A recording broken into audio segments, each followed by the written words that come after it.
ব্রহ্মানন্দ প্রসঙ্গ। স্বামী কমলেশ্বরানন্দ। ভাবরাজ্যের রাজা মহারাজ ছিলেন শ্রী শ্রী প্রভুর বড় আদরের সন্তান। শ্রী শ্রী ঠাকুর তাকে যে বর্ণচোরা আম বলতেন তা অক্ষরে অক্ষরে সত্য। তিনি বর্ণচোরাই বটে, চোরার সাথী তিনি, যিনি ব্রজবাসীর মন চোরা, ক্ষীর চোরা, ননী চোরা, সেই জীবের প্রাণ চোরার সাথী তিনি। তিনি নিজেকে লুকিয়ে রাখবেন, এতে আর আশ্চর্য কি? প্রাণ চুরি করে প্রাণের মধ্যে বাস করেও ধরা দেবেন না, এতে আর আশ্চর্য কি? লুকোচুরি খেলতে তিনি যে বড় মজবুত, পাছে ধরা পড়ে তাই তার ভাব কত চেপে চেপে রাখতেন, কত ঠাট্টা, কত আমোদ নিয়ে থাকতেন। বাহিরে থেকে কি কিছু বোঝা যেত তাকে? তবুও সেই স্বর্গীয় জ্যোতি, সে কি ঢাকা যায়? মেঘের পাশ দিয়ে যেমন সূর্যের কিরণ ছটা বেরিয়ে পড়ে, চাঁদনি রাতে চাঁদের ছটা যেমন মেঘের পাশে শোভা বিস্তার করে, সেই রকম শ্রী শ্রী মহারাজের অন্তর্নিহিত বিমল কিরণ আপনি ফুটে বেরোতো। যারা তার সঙ্গ ক্ষণিকের জন্য করেছেন, সেই সব ভাগ্যবান ব্যক্তিরাই তার অন্তর্নিহিত অমৃতের স্বাদ পেয়ে কৃতার্থ হয়েছেন, সে কথা আর বলে বোঝানোর বিষয় নয়। সেসব ধ্যানের বিষয়।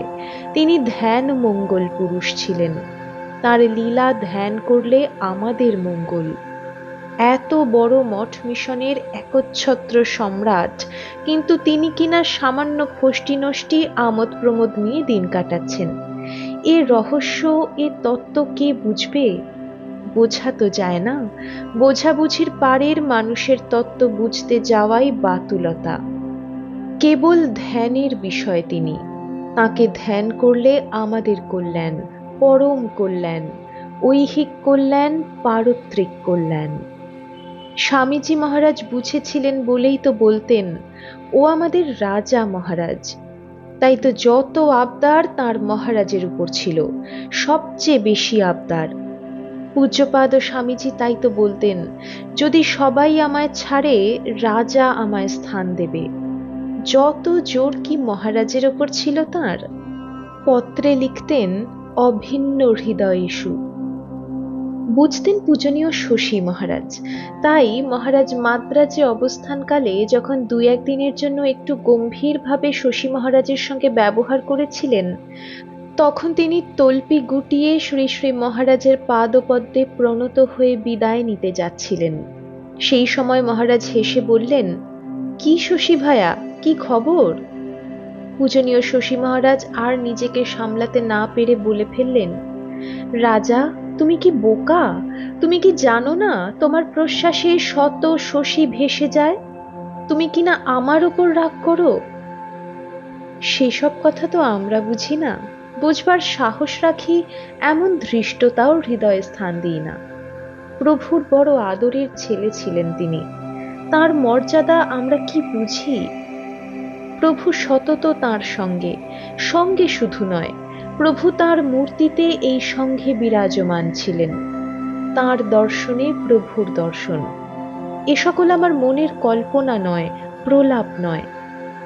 একদিন পূজনীয় হরি মহারাজ শ্রী শ্রী মহারাজের শ্রীচরণে সাষ্টাঙ্গ প্রণাম করে উঠলে ঢাকার বীরেন বসু, যিনি কাছে ছিলেন, তিনি স্পষ্টই বলে ফেললেন, এ কি মহারাজ, আপনারা ওর গুরু ভাই, তবে আপনারা ওর ভিতর কি দেখলেন যে অমন করে প্রণত হলেন? উত্তরে পূজনীয় হরি মহারাজ বলেছিলেন, কি দেখি জানো? ঠাকুরকেই দেখি, তাই তো অমন করি। আমাদের তো সে বোধ নাই। আমরা যে ঠাকুরকে দেখি না, তাই মহারাজ বলে জানি। স্বরূপ কি তিনি সকলের কাছে ব্যক্ত করেন? তিনি কি সকলকে আত্মস্বরূপ দেখান? অতি ভাগ্যবান যারা, তারা তাকে ঠাকুরের চলন মূর্তি জ্ঞানে দেখতেন ও সেইভাবেই ব্যবহার করতেন। আর একদিনের কথা স্মরণ হয়। কাশীধামে 1920 সালে শ্রী শ্রী মহারাজ ও পূজনীয় শরৎ মহারাজ উভয়েই মোগলসরাই পর্যন্ত ট্রেনে এসেছেন। উভয়েই এক মোটরে মোগলসরাই থেকে কাশীধামে পৌঁছবেন। সেদিন এক অপূর্ব ব্যবহার পূজনীয় শরৎ মহারাজ করলেন দেখলুম। পূজনীয় শ্রী শ্রী মহারাজ অদ্বৈত আশ্রমের হলঘরটির সামনে দাঁড়িয়ে আছেন গেটের দিকে মুখ করে, আর পূজনীয় শরৎ মহারাজ তাঁর শ্রীমুখের দিকে তাকিয়ে শ্রীচরণ স্পর্শ করে বলছেন, মহারাজ প্রণাম হই, কাশীতে প্রণাম। সে ব্যাপার কিছু বুঝলাম না, তবে যেন একটা মাধুর্য মাখা সুন্দর ছবি হৃদয়ে অঙ্কিত হলো। সেসব দৃশ্য মধ্যে মধ্যে হৃদয়ে জেগে উঠে, হৃদয় নির্মল করে তোলে। আর একদিনের কথা স্মরণ হয়। ওই কাশী ক্ষেত্রেই সেবারে শ্রী শ্রী মহারাজ অদ্বৈত আশ্রমে দোতলার ঘরে বাস করেন, আর প্রত্যহ সকাল সন্ধ্যা ধ্যান করেন, আর একসঙ্গে সমবেত আমাদিগকে কত সদুপদেশ দেন, কত জোর দিয়ে বলেন, বাবা কিছু কর দেখি, কিছু কর, অন্তত 3টে বছরও কর দেখি, কিছু না করলে কি হয়, না হয় 6 মাসও কর দেখি একসঙ্গে। কত আকুল ভাব, কিসে আমাদের কল্যাণ হবে। অমন সুহৃদ তো আর পাবো না, যিনি শ্রী ভগবানের পরম সুহৃদ, যাকে শ্রী শ্রী ঠাকুর দেখেছিলেন ভাবে গঙ্গার উপরে সুপ্রস্ফুটিত সহস্রদল কমলের উপর বিরাজমান বংশীধারীর লীলা সহচর রূপে। তিনি যে আমাদের সুহৃদ, শুধু আমাদের কেন, সারা বিশ্বের, সে কথা কি আর বলতে হবে? না বলেই বোঝানো যাবে? বোঝানো তো যাবে না। সেবারকার আর একদিনের ঘটনা মনে ভাসছে। পূজনীয় হরি মহারাজ তখন সেবাশ্রমে থাকেন, শরীর অত্যন্ত অসুস্থ। রাত্রে নিদ্রা হয় না, তাই দিবাভাগে সেবাশ্রমের সেবকদের বাসভবন অতিক্রম করে যে বাটিখানি সৌদামিনী ওয়ার্ড বলে পরিচিত, সেখানে সচরাচর থাকতেন। আর রাত্রে 10 নম্বর ওয়ার্ডে ঢুকেই দক্ষিণ দিকের কোণের ঘরখানিতে নিদ্রা যেতেন। বৈকালে শ্রী শ্রী মহারাজ অদ্বৈতাশ্রম থেকে সান্ধ্য ভ্রমণে বেরিয়েছেন, পায়চারি করতে করতে এগিয়ে আসছেন। সেবাশ্রমের এখন যেখানে অস্ত্র চিকিৎসাগার, ঠিক ওই স্থান একটু পার হয়ে এসেছেন, আর পূজনীয় হরি মহারাজ 10 নম্বর বাটির সম্মুখে দণ্ডায়মান। আমি তাঁর পাশে। দেখলাম তিনি করজোরে পূজনীয় মহারাজকে সহাস্যে অভিবাদন করে পুনঃ পুনঃ প্রণাম করতে লাগলেন। মুখে এক কথা, প্রণাম মহারাজ, প্রণাম, আসুন আসুন মহারাজ আসুন। সে অপূর্ব প্রেমের মিলন মনে হলে প্রাণ মেতে ওঠে, মন ভরে যায়। তাই তো মহারাজের সঙ্গে তুলনা করে আমাদের জনৈক বন্ধু যখন কোনো সাধুর কথা তুলেছিলেন পূজনীয় হরি মহারাজের কাছে, তখন তার কি সদর্প বাণী না শুনেছিলাম। কত দর্প ভরে তিনি বলে উঠেছিলেন, তোমাদের বুদ্ধিশুদ্ধি কিছু নেই, ওরা কি সাধু, ওরা সাধুর উপরের জিনিস, ওদের সংকল্পে কত সাধু জন্মায়। সেসব সোনার মানুষ আর চোখের সামনে দেখছি কোথায়, তারা সব একে একে স্মরণের জিনিস হয়ে গেলেন। কত কথাই না মনে পড়ছে এই প্রসঙ্গে। সেই সেবার কাশী থেকে যেবার শ্রী শ্রী মহারাজ মঠে ফিরতে রাজি হননি, সেবারের কথা। কত পত্র, কত আবদার জানানো হচ্ছে, কিন্তু তিনি অটল। সবাই হার মেনে গেল। সেবা কার্যের চাপে সাধু ব্রহ্মচারীদের কষ্ট হচ্ছে শুনে মহারাজ মঠে আর ফিরবেন না, এই ইচ্ছা। তখন মঠের কর্তা ব্যস্ত হয়ে উঠলেন। মঠের রাজা মঠে না এলে কি মঠ মানায়? পূজনীয় বাবুরাম মহারাজ আর থাকতে পারলেন না, একেবারে বিশ্বনাথ ধামে বিশ্বনাথকে কৈলাস থেকে নামিয়ে নিয়ে আসতে গেলেন। নিয়ে আনবার আর উপায় কি, বিশ্বনাথকে হৃদয়ের আরতি জ্ঞাপন করা ছাড়া? সাধ্যমতো সে আরতি জানানো হলো। শিব তো অটল, কিছুতেই নামবেন না। তখন শেষ মিনতি করা হলো। পূজনীয় বাবুরাম মহারাজ একেবারে স্বর্ণ কাশীর স্বর্ণভূমিতে সাষ্টাঙ্গ হয়ে বিশ্বনাথের যুগল চরণ ভুজ যুগলে জড়িয়ে ধরলেন। আশুতোষ ভক্তের নিবেদনকে উপেক্ষা করতে পারেন? একেবারে তখনই রাজি। চলো ভাই চলো, আমি যাব যাব যাব। তখনই সব স্থির হয়ে গেল। পূজনীয় মহারাজের পারিষদ অগ্রণী পূজনীয় অমূল্য মহারাজকে হুকুম হলো, চলো অমূল্য চলো, মঠে যেতে হবে। আপনারা মনে করবেন না আমি গোঁড়ামি করে অতিরঞ্জিত করে কল্পনার সাহায্যে শ্রী শ্রী মহারাজকে বিশ্বনাথের আসনে বসিয়ে ভক্ত সাজার অভিপ্রায়ে ভক্তির আতিশয্য করছি। শ্রী শ্রী মহারাজকে বিশ্বনাথ বলে যিনি জানতেন, সেই পূজ্যপাদ ও শরৎ মহারাজের শ্রীমুখে একথা শ্রী শ্রী মহারাজের সামনেই বলতে শুনেছি।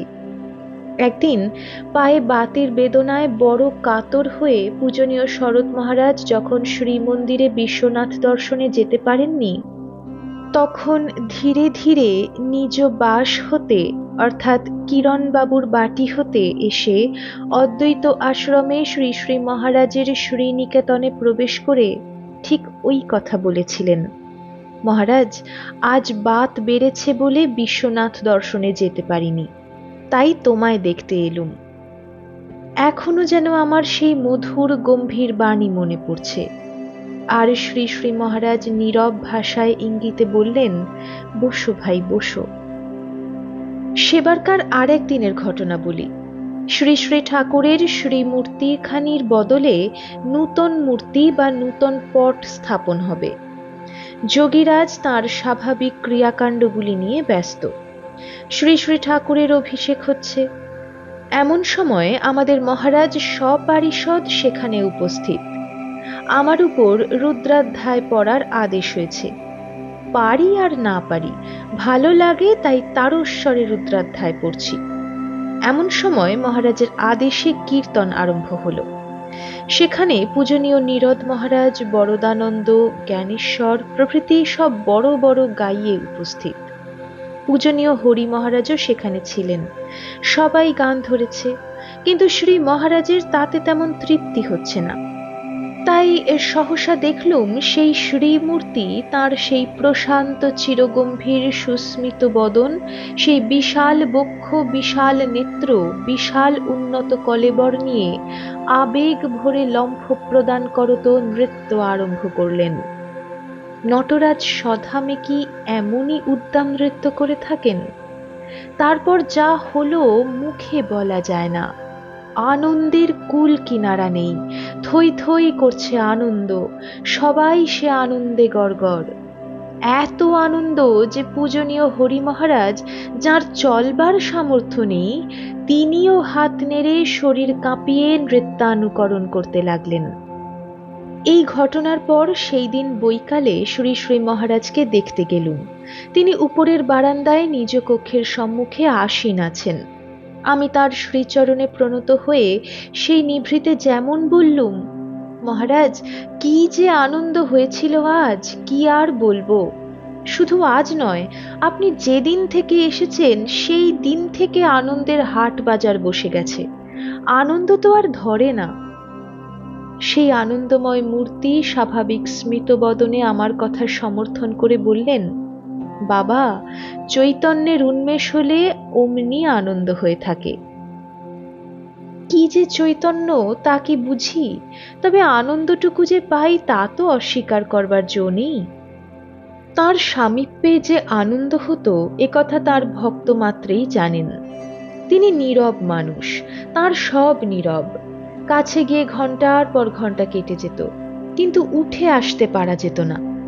আমাদের অনেকেই কি সে কথার সাক্ষ্য দেবেন না?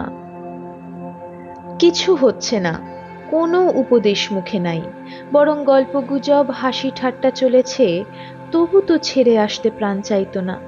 ব্যাপারটা কি? পুঁথিপত্তর তো বড় ঘাঁটতেন না। যদিই বা কখনো একটু আধটু তন্ত্রমন্ত্র বা পুরাণাদি দেখতেন, তা সে দেখার মধ্যেই বা কি একটা অপূর্ব শ্রদ্ধার ভাব। হাতে গঙ্গাজল নিয়ে গুরু ইষ্ট স্মরণ করে অতি সন্তর্পণে শাস্ত্রখানি খুলতেন কত যত্ন করে। দেখলে মনে হতো শাস্ত্র বুঝিবার চেতন জিনিস। তারও বুঝি শরীর অতি কোমল, অতি কোমল।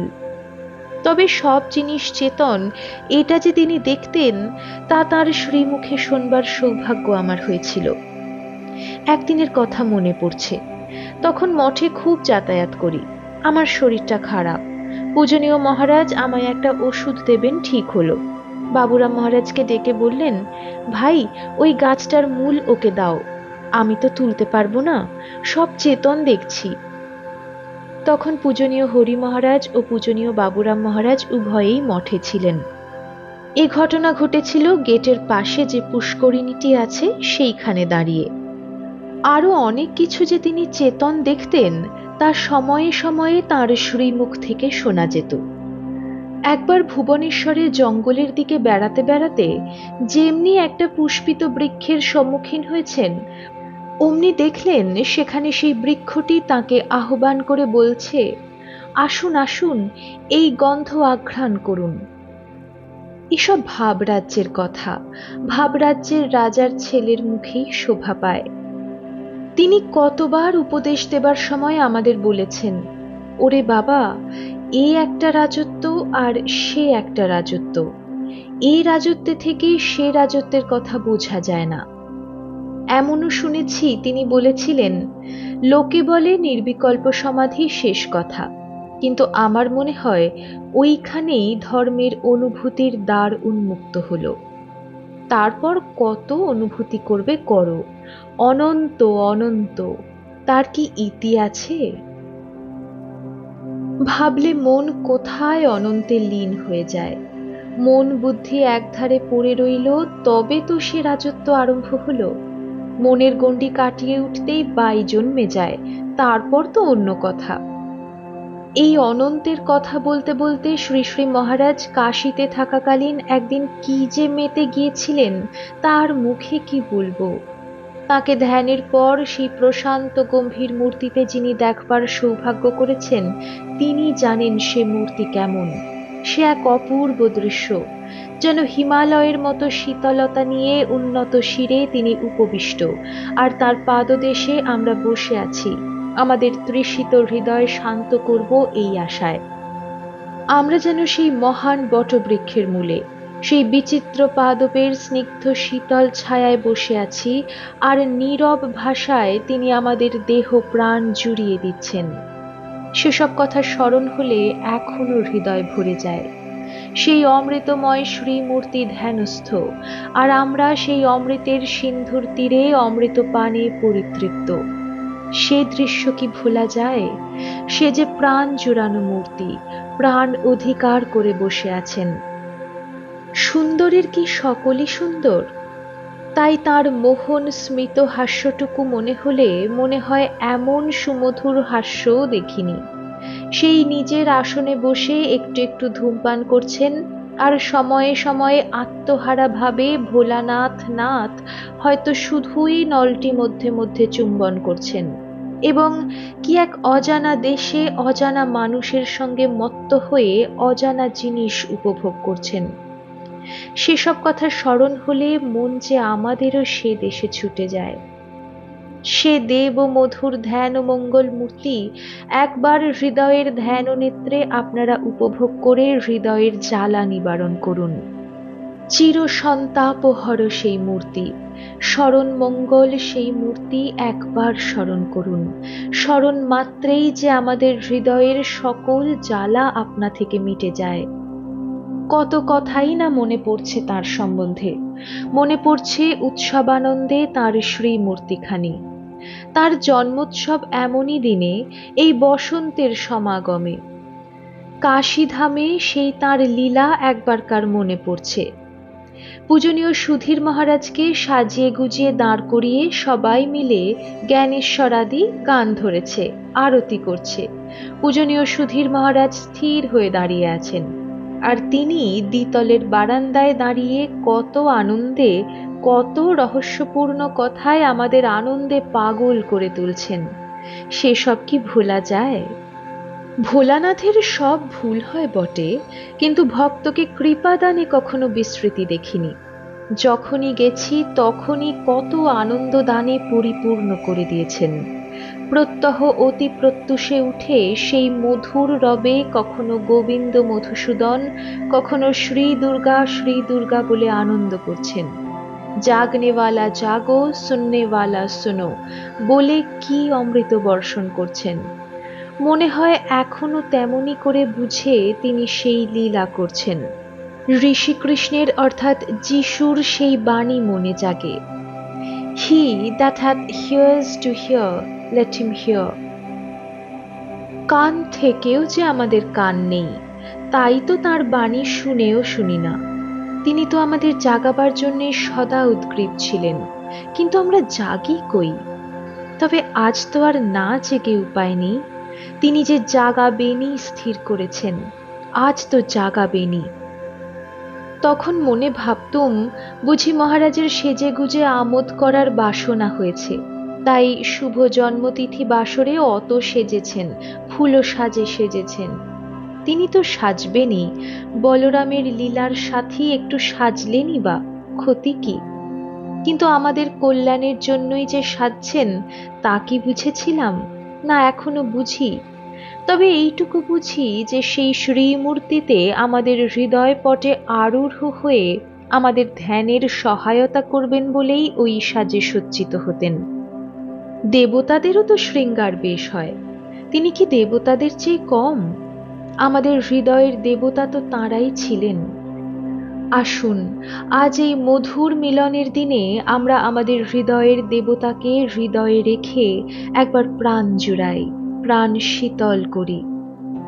তিনি তাঁর লীলা লাস্য নেত্রে আজ আমাদের অন্তরের চক্ষুর অন্তরে বিরাজ করুন, এই প্রার্থনা আমাদের। স্বামী ব্রহ্মানন্দের জন্মজয়ন্তী উপলক্ষে ভবানীপুর গদাধর আশ্রমে 11ই ডিসেম্বর 1930 খ্রিস্টাব্দে ভক্ত সম্মেলনে পঠিত।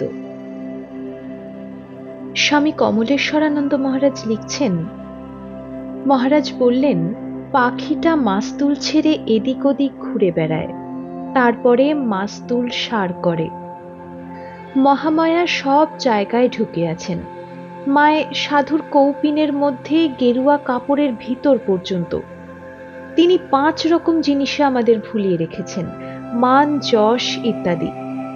ওসব ছাড়িয়ে যাওয়াই কঠিন, কিন্তু ভগবানের কৃপা যার উপর হয়, তার ভগবানের দিকটা প্রশস্ত হয়, আর নিজের দিকটা অনু হয়ে আসে। শেষে নিজের সত্তাটা এত ছোট বোধ হয় যে নেই হয়ে যায়। ঠাকুর বলতেন, অহংকার যাবার একটা উপায় ওপর দিকে তাকানো। সব জিনিসেরই তারে বাড়া আছে, সেটা দেখলেই নিজের ক্ষুদ্রত্ব বোধ হয়। তা না হয়ে যার বোধ হলো নিজেই একটা কিছু হয়ে পড়েছে, তার উন্নতি একেবারে বন্ধ হয়ে গেল। আমি সেদিন বিশ্বনাথ দর্শনে গেছি, সঙ্গে 2-5 জন আছে। বেশটা বেশ সুন্দর। তারপর স্বামী পদবাচ্য হয়েছি। সামনে দেখলুম বিশ্বনাথের আঙ্গিনায় একজন ঝাড়ু দিচ্ছে। দেখেই মনে হলো, এই তো ঠিক অবসর, এখন যদি ঝাড়ু দিতে পারি তবে বুঝবো হয়েছে। অমনি লোকটাকে বললুম, তোকে একটা পয়সা দেব, ঝাড়ু গাছাটা দে তো। কারণ সাধু দেখে দিতে চাইছিল না। অমনি তার হাত থেকে ঝাড়ু গাছাটা নিয়ে ঝাড়ু দিলাম। তারপর মনে এমনই একটা আনন্দ হলো 2 ঘন্টা ধরে যে বলতে পারি না। প্রাণ তর হয়ে রইল। দীনতার এমন একটা আনন্দ আছে যে তা মুখে বলা যায় না। বিশ্বনাথ দর্শনে যে আনন্দ হয়েছিল, মন্দির মার্জনায় তার চেয়ে বেশি হলো। 1920 সালে কোনো এক সময় শ্রী শ্রী মহারাজ এই কথাগুলি বলিয়াছিলেন। আমি স্বপ্নে তার কাছে দীক্ষা পেয়েছিলাম। সেই কথা তাকে বলায় তিনি বলেছিলেন, বেশ বেশ, তুই খুব জপ কর। আমাকে খুব উৎসাহিত করলেন। 1912 সালে দুর্গাপূজার সময় আমি চাটগাঁয়ে পূর্ণানন্দ জগৎপুর আশ্রমে গিয়েছিলাম। ফিরে এলে মহারাজ আমায় বলেছিলেন, কোথায় গেছলি? যাবি তো আমাদের কাছে চলে আয় না। স্বামীজির তিথি পূজার দিন শচীন, যতীনদা প্রভৃতির ব্রহ্মচর্য হয়ে গেল। মহারাজ আমায় বললেন, তোর এখন থাক। তাতে আমার দুঃখ হয়েছে দেখে বললেন, মুখটা অমন করে রইলি কেন? হাস, একটু হাস দেখি। তারপর বললেন, আচ্ছা, তোর ঠাকুরের জন্মতিথিতে হবে। সন্ন্যাসীর পূর্বে যখন প্রার্থনা করতে গেলাম, তখন আমি বললাম, মহারাজ, একটা নিবেদন আছে, একটা প্রার্থনা আছে। মহারাজ উঠানের আমতলায় বসেছিলেন। সেখানে একটা বেঞ্চের ওপর গদি দেওয়া থাকতো। মাঝে মাঝে প্রভাতে একটু বেরিয়ে এসে তিনি তাতে বসতেন, আর বৈকালে গঙ্গার সামনে লনে এসে বসতেন। আমার কথা শুনে বললেন, বেশ বেশ, একটা প্রার্থনা কি রে, সহস্র প্রার্থনাও পূর্ণ করব। আমি বললাম, মহারাজ, সন্ন্যাস চাই। বললেন, বেশ বেশ, তাই হবে। শ্রী শ্রী মহারাজ তাঁর দাসকে কমলেশ্বরানন্দ এই নাম দিয়ে সন্ন্যাসের সময় কৃতার্থ করেন এবং সেই হোমের সময় জিজ্ঞাসা করেন, তোর পছন্দ হয়েছে তো? আমার ভিতরে ভিতরে এই ভাবটি ছিল যে গোবিন্দানন্দ নামটি বেশ। যাই হোক, গুরুদেব পুনরায় ওই নামটি বড় সুন্দর বলে উৎসাহিত করলেন। কি বুদ্ধি আমার, বলিহারি যাই, প্রভুর জয় হোক, প্রভুর জয় হোক। এই প্রসঙ্গে মনে পড়ছে আমাদের ব্রহ্মচর্য অনুষ্ঠানের কথা। ব্রহ্মচর্য হচ্ছে সে কি আনন্দের ব্যাপার।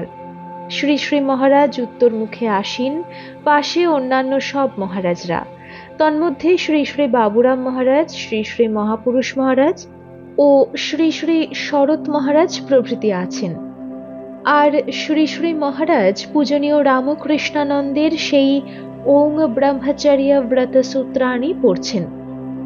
সে কি অপূর্ব ব্যাপার যখন ত্রিতাপনাশাত্মকায় এই মন্ত্রাংশ পাঠ হলো এবং শ্রী শ্রী মহারাজ যেন আনন্দাম্বুধিতে মগ্ন হলেন। এই আনন্দ সাগরে মগ্ন হবার জন্য পূজনীয় প্রেমানন্দ স্বামী কতবারই না আমাদের বলেছিলেন, ওরে ডুবে যা, ডুবে যা, ডুবে যা। উপরে উপরে ভাসলে কি হবে? উপরে ভাসলে চলবে না। ডুবে যা, ডুবে যা। দিনকে রাত আর রাতকে দিন করে ফেল দেখি, তোদের দেখে জগৎ শিখুক। কি উৎসাহই দিতেন! মনে হয় আমরা এদের কাছে না এলে কি অমানুষই হতাম। শ্রী শ্রী মহারাজ আমায় বলেছিলেন, ললিত, শেষে মনই গুরু হয়, গাইড করে নিয়ে যায়। স্থূল শরীরে গুরু তো থাকেন না বেশি দিন। ঠিক দর্শন হলে আর জিজ্ঞাসা করতে হবে না, প্রাণেই সাড়া পাবে। যতক্ষণ জিজ্ঞাসা ততক্ষণ ঠিক হয়নি। ভগবত দর্শন হলে জীবন কৃতার্থ বোধ হবে। আমি তাকে বলেছিলাম, মহারাজ, অহংকার যাবে কি করে? তিনি বলেছিলেন, ও অহংকারের কি আঁট আছে তোর? এমন হেসেছিলেন, আমার মনে হচ্ছে এখন ভগবান সম্বন্ধে রাসে যেমন আছে নিজ জানাস মায়াধ্বংসানা স্মিতা, অর্থাৎ তোমার হাস্য নিজজনের গর্বনাশক, অবিকল তাই। ভোর রাত্রে উঠে শ্রী শ্রী মহারাজ বলতেন, জাগনেওয়ালা জাগো, সুননেওয়ালা সুনো।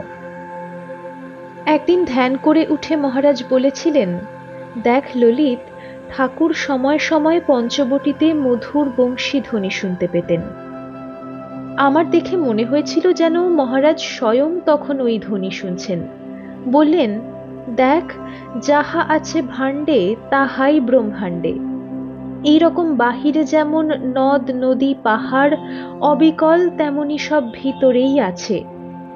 মহারাজ আমায় ঠাট্টা করে বলেছিলেন, ললিত লবঙ্গলতা। তিনি আমায় বলেছিলেন, সুখের পায়রা।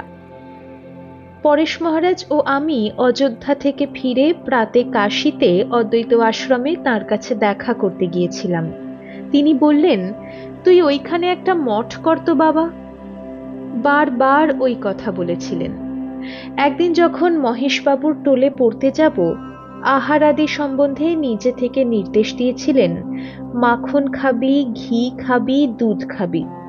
দুধে নার্ভস সুদ করে। আলো চালের ভাত খেতে হবে। ঘি থাকলে আমাশা হয় না। মাখন খেলে শরীর স্নিগ্ধ থাকে। যেদিন কাশীতে ঠাকুরের নূতন পট বদলানো হলো, যোগী অভিষেক করতে লাগলো, আমি রুদ্রি পড়লাম। মহারাজ হরিবোল হরিবোল বলে নৃত্য করেছিলেন।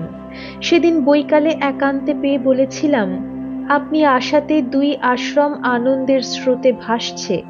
তাতে বলেছিলেন, তোরা ভক্ত কিনা তাই বলছিস। তারপরই বললেন, দেখ বাবা, চৈতন্যের উন্মেষ হলে ওরকম হয়। একদিন বাবুরাম মহারাজকে বলেছিলেন, বাবুরামদা, অমুক গাছ তুলতে পারো শিকড় শুদ্ধ? আমি পারবো না, সব চৈতন্যময় দেখছি। ঢাকায় একদিন বলেছিলেন, দেখ ললিত, তোদের কেউ কিছু বললে আমাদের মুখ ছোট হয়ে যায়, কেউ সুখ্যাতি করলে আমাদের বুকটা 10 হাত হয়ে যায়। একদিন বলরাম মন্দিরে থাকাকালীন সূর্যকে বলেছিলেন, ঠাকুর আজ এসেছিলেন। সূর্য বললে, তাহলে তার গায়ের হাওয়া লেগেছে তো ভাই বলতে হবে। আমি মনে মনে ভাবলাম, মলয়ের হাওয়া লাগলে সারবান বৃক্ষে চন্দন হয়। মহারাজ বলেছিলেন, সত্যে থাকলে সত্যের ঠাকুরকে পাওয়া যায়। আরো বলেছিলেন, দেবার জন্য তো বসে আছি, নিতে চায় কে? কেউ কিছু করবে? শ্রী শ্রী মহারাজ যে মাছ ধরতেন, এই সকলের গূঢ় অভিপ্রায় অনেকে না জেনে তাকে নিষেধ করতেন। কারণ অত বড় রামকৃষ্ণ মঠ মিশনের প্রেসিডেন্টের পক্ষে এসব মানায় না, লোকে কি মনে করবে। কিন্তু তিনি স্বয়ং তা কিছু একটা অন্যায় হচ্ছে বা লোকে কিছু মনে করবে তা মনে করতেন না। যখন তার ইচ্ছা হতো, কারো কথা তিনি শুনতেন না। শুনবেনই বা কেন? প্রভু তাঁর সকল আচরণ যে পূত করে দিয়েছিলেন। আমাদের শাস্ত্রও তাই বলছেন, ভক্তের প্রত্যেকটি আচরণই শুভ আচরণ। তাঁরা যা করেন তাই শুভ কর্ম, তাঁরা যা বলেন শুভ শাস্ত্র অর্থাৎ সৎশাস্ত্র। তাঁরা শাস্ত্রের বিধি নিষেধের পারে যান। শাস্ত্র তাদের এটা করো ওটা করো না এসব অনুজ্ঞা দিতে পারেন না। প্রত্যুত তাদের কর্ম তেজিয়াসাং না দোষায় বলে শ্রীমদ্ ভাগবত মান্য করে গেছেন। খোকা মহারাজ বলতেন, মহারাজের কাছে গেলে যেমন শান্তি পাই, এমন আর কোথাও পাই না। একটি ছেলের উপর খোকা মহারাজের টান ছিল। হঠাৎ সেই ছেলেটি মারা যাওয়ায় খোকা মহারাজ বড় কষ্ট পান। তার সেই শোক মহারাজের কৃপায় বিদূরিত হয়। মহারাজের সঙ্গে সেই শিবরাত্রিতে বালির কল্যাণেশ্বর দর্শনে যাওয়ার ঘটনা মনে পড়ছে, আর মহাপুরুষের সঙ্গে সেই দক্ষিণেশ্বর যাওয়ার ঘটনা। দক্ষিণেশ্বর মন্দিরের প্রাঙ্গণে লক্ষ্মী দিদির সঙ্গে দেখা হলো। লক্ষ্মী দিদিকে শ্রী শ্রী ঠাকুর শীতলার অংশ বলতেন। সেই জন্য মহারাজ দেখা হলে বলতেন, দিদি একটু হাত বুলিয়ে আশীর্বাদ করো। কারো বিরুদ্ধে কেউ কোনো অভিযোগ করলে মহারাজ বলতেন, ভগবানকে কি ফরমাস দিয়ে লোক পাঠাতে বলবো? কালী মহারাজ একদিন মহারাজকে বললেন, যেদিকে দেখি সব মহারাজ আর মহারাজ, যত স্লেভ মেন্টালিটি। রাজা, তুমি ওদের অমন করে ফেলেছ কেন? মহারাজ তার উত্তরে বলেছিলেন, আমি তো কিছু বলিনি, ওরা ভালোবাসে তাই। আর আমায় কি করে? হরি মহারাজকে দেখো, সবাই তার কাছে যেতে চায়। মহারাজ একদিন মঠে ঠাকুর ভাঁড়ারের সামনে যেখানে উঠানে কাঁঠাল গাছ ছিল, সেখানে পিছন থেকে এসে হাত দুলিয়ে আমার পিঠে ছোট ছেলেরা যেমন খেলা করে তেমনি স্পর্শ করেছিলেন খপ করে। অমূল্য মহারাজ পরে 1935 সালের 13ই নভেম্বর বলেছিলেন, আমি সেখানে উপস্থিত ছিলাম। দুর্গা দেবীর দর্শন পেয়ে মহারাজ দুর্গা পূজা করতে বলেছিলেন। তিনি বলেছিলেন, আমি কিছু না দেখলে পূজা করি না। ঠাকুরের দর্শন পাওয়া সম্বন্ধে আমি সুধীর মহারাজকে দিয়ে জিজ্ঞাসা করিয়েছিলাম। তিনি তার উত্তরে বলেছিলেন, ভাবে দেখি, কখনো এমনিও দেখি। নিজের তৈলমর্দন সম্বন্ধে মহারাজ বলেছিলেন, যোগ চর্চায় এসব আবশ্যক হয়।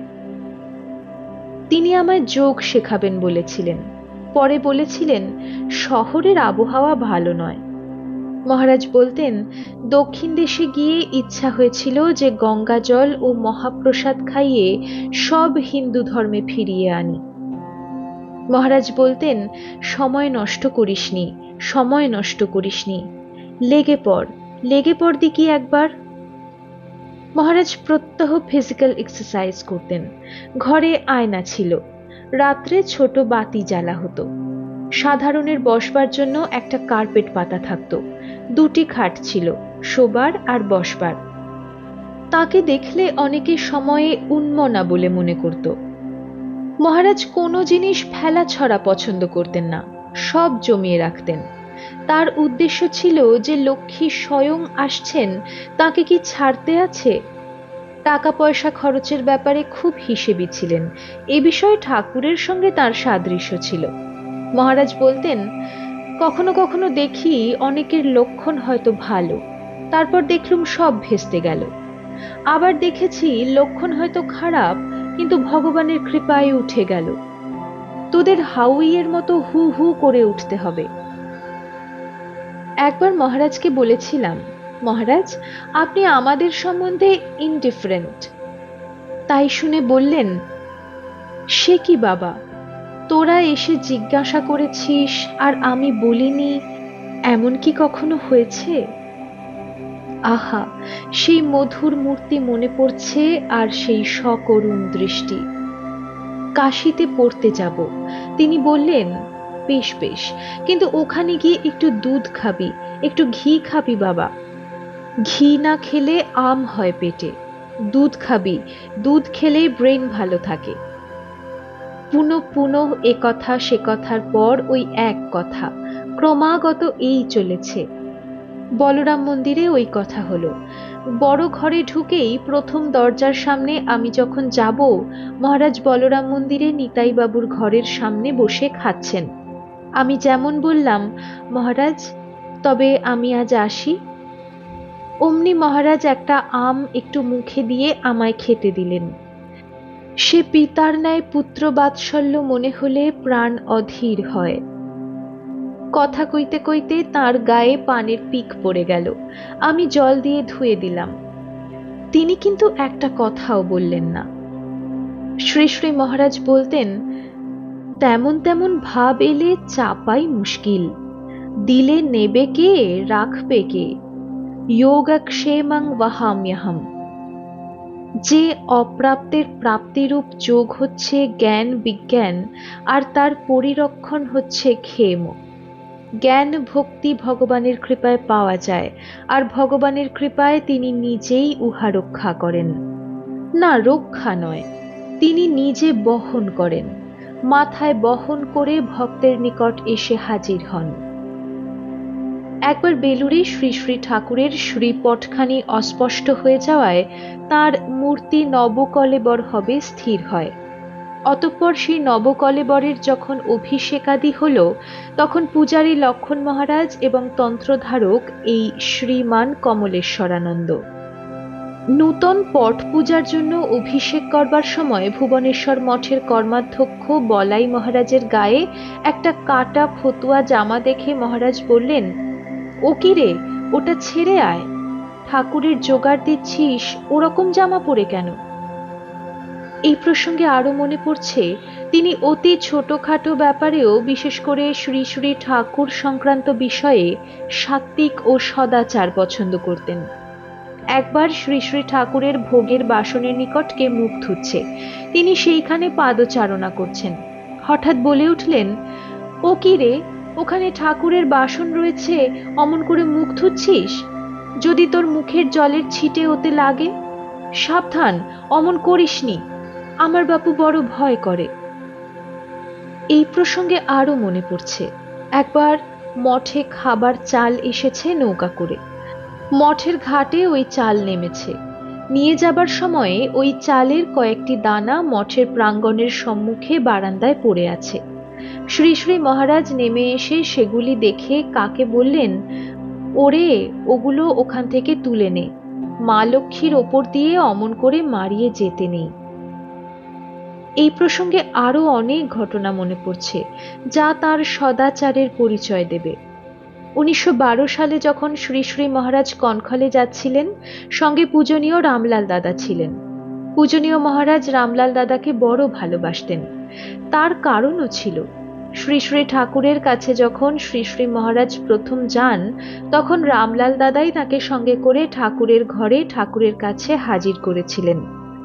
শ্রী শ্রী মহারাজ ওই ঘটনা এত প্রাণের সহিত মনে রেখেছিলেন যে সেই অবধি শ্রীযুত রামলাল দাদাকে পরম মিত্র জ্ঞান করতেন। এবং ভাবতেন যিনি ভবসাগরের কাণ্ডারি তার সঙ্গে ইনি প্রথম যোগাযোগ করে দিয়েছিলেন, সুতরাং এর চেয়ে বড় বন্ধু আর কেউ নেই। মহতের সকল আচরণই মহৎ। কি অদ্ভুত কৃতজ্ঞতাবোধ! আর আমরা, কথা ভাবলে মনে হয় আমাদের জীবনে কত ব্যাপারে কত অকৃতজ্ঞতা না প্রকাশ করি। ওদের শ্রীপাদপদ্ম দর্শনেরও তো অধিকারী নই।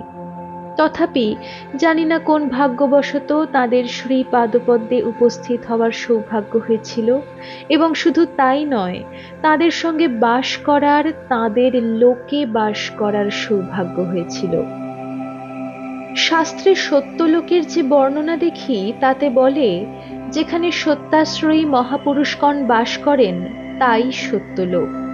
তাই শুনে মনে হয় এই বেলুড় মঠটি তাহলে নিশ্চয়ই সত্যলোক, কারণ এদের মতো সত্যনিষ্ঠ, সত্যদর্শী, সদাচারী লোক যখন এখানে বাস করছেন, এটা নিশ্চয়ই সত্যলোক।